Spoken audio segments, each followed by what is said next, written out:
오늘 고린도전서 16장에 보면요, 바울이 고린도 교회 성도들에게 헌금에 대해서 말합니다. 여러분, 고린도 교회가 어떤 교회입니까? 성경에 기록된 교회 중에서 가장 말도 많고 탈도 많고, 오늘날 이런 교회가 우리 주변에 있다라면 와, 무슨 저런 교회가 있나, 저게 과연 교회인가 싶을 정도로 그런 교회입니다. 바울이 고린도 교회에서 사역할 때 얼마나 힘이 들었습니까? 바울이 1장에 시작할 때 내가 너희와 함께 했을 때 내가 심히 두렵고 떨었다. 그리고 다른 교회에는 없는 또 특징이 하나가 있었죠. 바울은 고린도 교회 사역할 때요, 또 낮에는 일을 하고 텐트 장막 짓는 일을 하고 또 시간을 내어서 말씀을 전하는 그런 사역을 했습니다. 바울이 왜 그랬을까요? 다른 교회에서는 그러지 않았습니다. 빌립보 교회 생각해 보십시오. 복음 전했더니 믿는 자가 생겨나고 거기 자주장사 루디아가 나를 믿는 자로 생각하고 우리 집으로 오십시오. 거기가 교회가 되어졌습니다. 루디아는요, 그때부터 바울을 사도로 인정하고 먹을 거 입을 거 또 사역비 모든 걸 다 제공해주고 사역에만 올인할 수 있도록 다 보살펴줬습니다. 그런데 고린도 교회는 그러지 못했습니다. 왜 그랬습니까? 고린도 교회 성도들은요, 여러 가지 문제도 있었지만 인색하기도, 특별히 이 재물에 대해서 인색했습니다. 복음의 영적인 은혜를 입었음에도 불구하고 육적인 물질로 바울을 섬기지 않았습니다. 그래서 바울은요, 그것에 대해서 정죄는 안 했습니다. 그들의 연약함, 그들의 그 어림에 맞춰서 자기 그 복음을 전하기 위해서 낮에는 열심히 일하고 또 시간 내어서 복음을 전하는 그런 사역을 감당했던 곳이 바로 이 고린도 교회입니다. 근데 마무리하면서 다시 헌금 얘기를 꺼냅니다. 우리 1절 보니까 성도를 위한 연보에 관하여, 이 헌금은요, 그냥 하나님께 드려지는 예물이라기보다도 구제 헌금에 가깝습니다. 그러면 바울은 왜 이 헌금 얘기를 했으며 어떤 배경 속에서 했으며 또 하나님께 드려지는 이 예물이 도대체 하나님 손에 들어가지면 어떻게 사용되어지는지 이 부분을 한번 살펴보기 원합니다. 여러분, 헌금이라면 어떻게 생각합니까? 그냥 하나님께서 내게 주신 물질 중에서 따로 거룩하게 구별해서 하나님께 올려드린다, 요 정도만 생각하죠. 근데 이번에 딱 살펴보니까 야, 이게 아니구나. 그것도 맞지만 그것보다 더 큰 하나님의 마음이 담겨져 있구나라는 것이 우리 깨달아져서 한번 은혜를 나누기를 원합니다. 우리 맥추절이죠. 맥추절을 신약에 오면요, 오순절하고 연결되어집니다. 맥추절 77절 오순절입니다. 오순절이 어떤 날입니까? 하나님께서 약속하신 성령이 하늘의 문이 열려져서 지상에서 약속의 말씀 붙들고 기도하는 그 모든 성도들에게 성령 강림이 임했죠. 오순절의 성령 강림도 대단합니다. 근데 그 다음 이어지는 은혜가 뭐였습니까? 지상 최초의 교회가 세워졌습니다. 그 교회가 무슨 교회입니까? 예루살렘 교회입니다. 지금 바울은요, 성도들을 위한 연보, 예루살렘 교회 성도들을 위한 연보입니다. 당시 예루살렘 교회는요, 기근으로 인해서 경제적인 대공황을 맞아서 그것만으로도 어려움을 겪고 있었고요, 또 예루살렘에 있는 믿는 자들은요, 유대인 사회에서 제대로 된 경제 활동을 못합니다. 길드에서 제외되어지고요, 정상적인 물물 거래를 할 수 없고요, 누가 그들에게는 물건도 팔아주지 않습니다. 그런 경제적인 어려움 속에서 믿음을 지키기 위해 살아가고 있는 예루살렘 교회입니다. 그런데 그 교회가 어떤 교회입니까? 지상 최초의 교회입니다.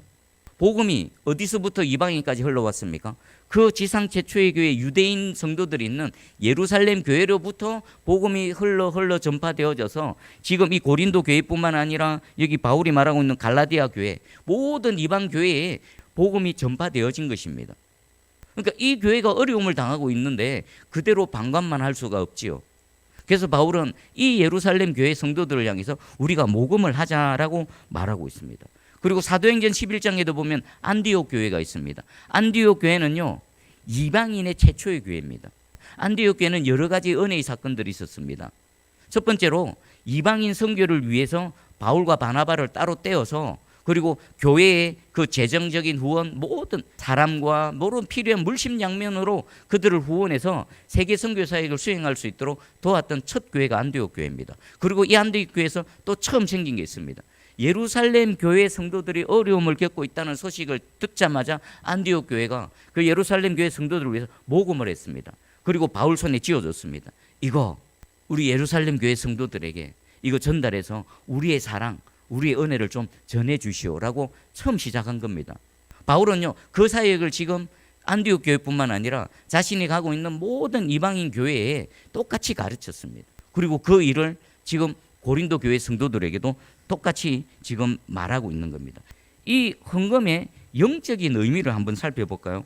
이 헌금은요, 먼저 하나님께로부터 받은 은혜에 대한 합당한 반응입니다.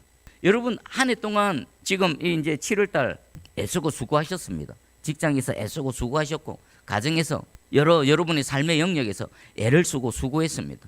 근데 그 애쓰고 수고한 것의 열매는요, 하나님께서 허락하셔야 누릴 수 있는 겁니다. 우리가 왜 하나님만 믿고 의지합니까? 무슨 일이 있을 때마다 왜 하나님께 기도합니까?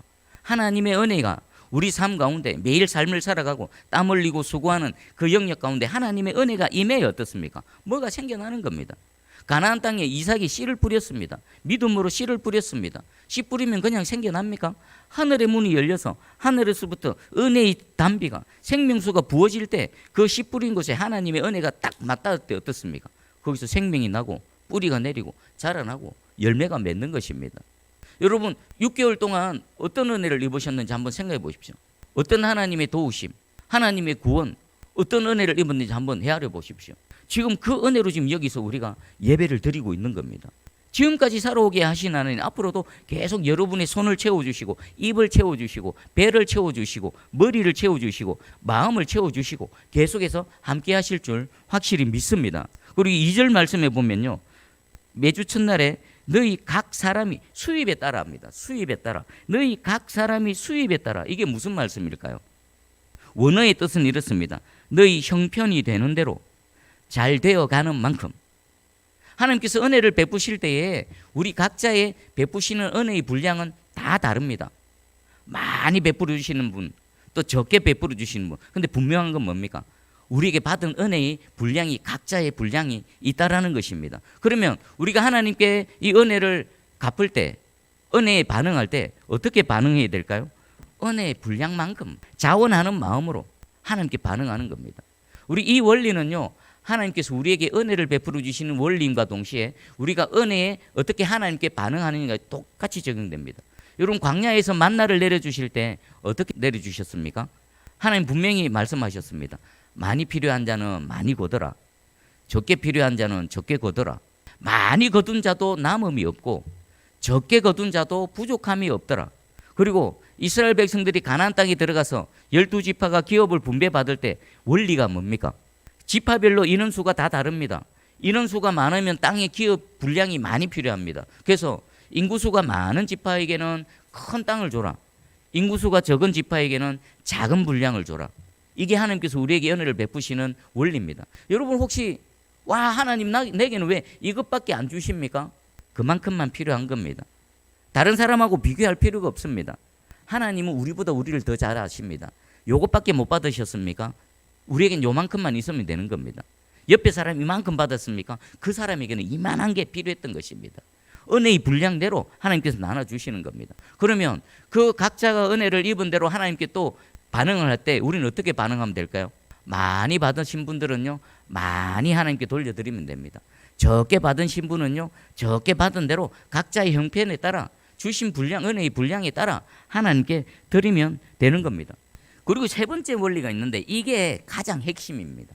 바울은 그러면 왜 예루살렘 교회 성도들의 어려움을 이방인 교회의 성도들에게 계속 함께 나누자, 그들을 섬기라, 그들의 어려움을 도와주라 라고 말하고 있을까요? 3절에 보니까요, 너희의 은혜를 예루살렘으로 가지고 가게 하리니.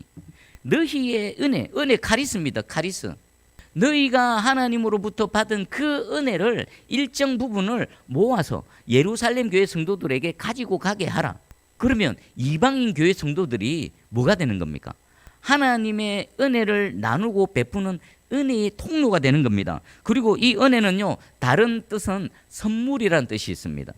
너희가 하나님으로부터 받은 은혜가 예루살렘 교회 성도들에게 흘러가서 그 은혜가 하나님의 선물이 되게 하라라는 것입니다. 여러분이 하나님께 받은 은혜를 감사해서 하나님, 요 하나님께 다시 올려드립니다라고 했던 그게 그냥 돈이 아닙니다. 하나님의 은혜가 다른 곳으로 흘러가는 겁니다. 저와 여러분이 은혜의 통로가 되고요, 하나님께로부터 받은 은혜가 다른 사람에게 나누니까 하나님의 선물이 되는 겁니다. 이 얼마나 대단한 은혜입니까? 이들이 누굽니까? 유대인이고 이방인입니다. 유대인과 이방인은 어떤 사이입니까? 장벽이 있었습니다. 물과 기름입니다. 유대인들은요, 이방인 대화도 안 했습니다. 이방인이 초청해 식사 자리에 초대해도요, 이방인은 부정하다고 해가지고 그 식탁에 참여하지 않습니다. 그리고 이방인들은 또 어떻습니까? 유대인들을 이해하지 못했습니다. 저들은 이상하다, 우리와 다르다. 그게 어쩌다가 그런 게 아닙니다. 수천 년부터 유대인과 이방인 사이 이 보이지 않는 장벽, 대립과 긴장이 그 1차 대전, 2차 대전 가운데 유대인 대학살로 나타났던 것입니다. 지금도 계속 그 장벽은 남아 있습니다. 그런 장벽 속에서 이방인 그리스도인들이 하나님으로부터 받은 은혜를 모아서 그 유대인들에게 선물로 주고 있습니다.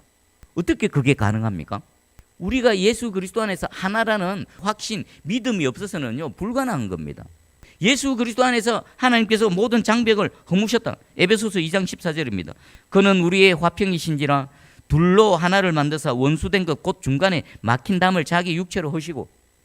이 일이 이방인 성도들이 모금을 해서 어려움을 당하고 있는 유대인 성도들에게 보내줌을 통해서 장벽이 예수 그리스도를 통해서 허물어졌음을 확인하는 은혜의 사건인 것입니다. 그러면 유대인 입장에서는 또 어떻습니까? 유대인들은요 이방인들이 초청하면 가지도 않습니다. 사마리아 땅 생각해 보십시오. 부정하다고 해서 사마리아 땅에는 발도 안 디딥니다. 그런 것들이 이방인들을 어떻게 생각하는지 너무나 불보듯 뻔한 겁니다. 그런데 자신들의 어려운 형편을 생각해서 선물을 줬습니다. 근데 그것을 기쁨으로 기꺼이 받았습니다. 어쩌면요 유대인들이 깜짝 놀랐을 것입니다. 아니 이 이방인들 성도들이 아니 우리가 어려움 당하고 있다고 해서 왜 그걸 모금해서 각지에 있는 이방인 교회에서 헌금들이 막 몰려드는 겁니다. 그것이 자신들의 밥이 되고 빵이 되고 자식들에게 또 먹을 수 있는 식량이 되고 헐벗고 있는 자들에게 또 치료하는 치유가 되고 옷이 되어지는, 아마 깜짝 놀랐을 것입니다. 그것을 통해 유대인 성도들도 무엇을 깨달았을까요? 아 그렇구나. 하나님은 이방인이나 유대인이나 차별하지 않으시구나. 하나님은 우리 유대인만의 하나님이 아니시라. 그들에게도 은혜를 베풀어 주셔서 그들을 통해 우리에게 입을 채우시고 먹을 것을 공급해 주셔서 우리가 진짜 그리스도 안에서 하나 된 것을 확인시켜 주시는구나. 그러니까 이것은요 그냥 돈 주고 받는 게 아닙니다. 예수 그리스도 안에서 이루어진 그 십자가 은혜와 사랑이 이 헌금을 통해서 서로 확인되어지는 겁니다. 그러면 이 은혜가 오늘날 우리에게는 없을까요? 우리에게도 똑같이 이루어지고 있는 겁니다. 그리고 로마서 15장 27절에도 이렇게 말합니다. 만일 이방인들이 그들의 영적인 것을 나눠 가졌으면 육적인 것으로 그들을 섬기는 것이 마땅하니라. 이방인 그리스도인들은요 예루살렘 교회로서부터 복음이 전파되어진 영적인 은혜를 분명히 입었습니다. 예루살렘 교회 그 초대교회의 그 복음의 이 사역이 없었다라면요 이방인들은요 복음을 듣지도 못합니다. 듣지도 못했으니 믿는 것은 불가능하겠죠. 그런데 그들의 헌신, 그들의 사역, 그들의 그 믿음을 통해서 이들이 영적인 은혜, 구원받는 은혜, 예수 그리스도의 생명의 은혜, 하나님의 자녀가 되는, 여러분이 예수 그리스도를 듣고 믿어서 구원을 받았습니다. 그걸 돈으로 한번 환산해 보십시오. 여러분 분명히 누군가가 복음을 전했을 것입니다. 예수 믿으세요.